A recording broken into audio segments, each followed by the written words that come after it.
How to connect ConvertKit to Squarespace.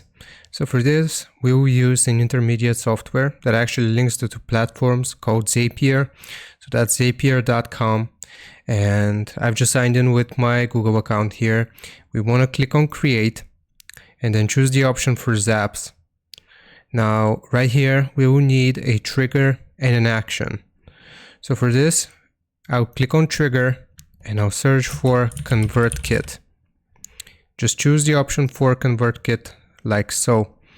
And an event is going to be required. So what actually happens? So we set off this trigger. So if I click on choose event here, we can do new form subscriber, new purchase, new sequence subscriber, new tag subscriber, or new unsubscribe. You can choose from this.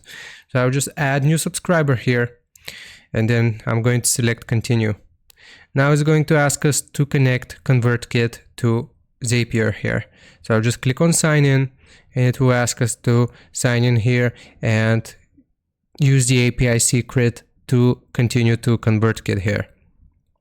So you just got to authenticate your account, and then the next thing that we need to do is click on action, and here we have to search for Squarespace.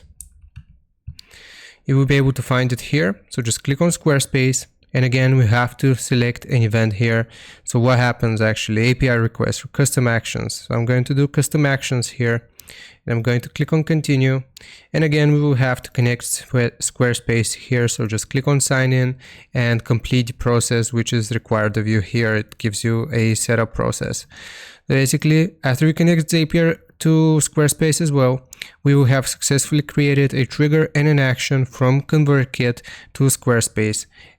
So that's how you connect ConvertKit to Squarespace. I hope this helps. Leave a like and sub, and I'll see you next time.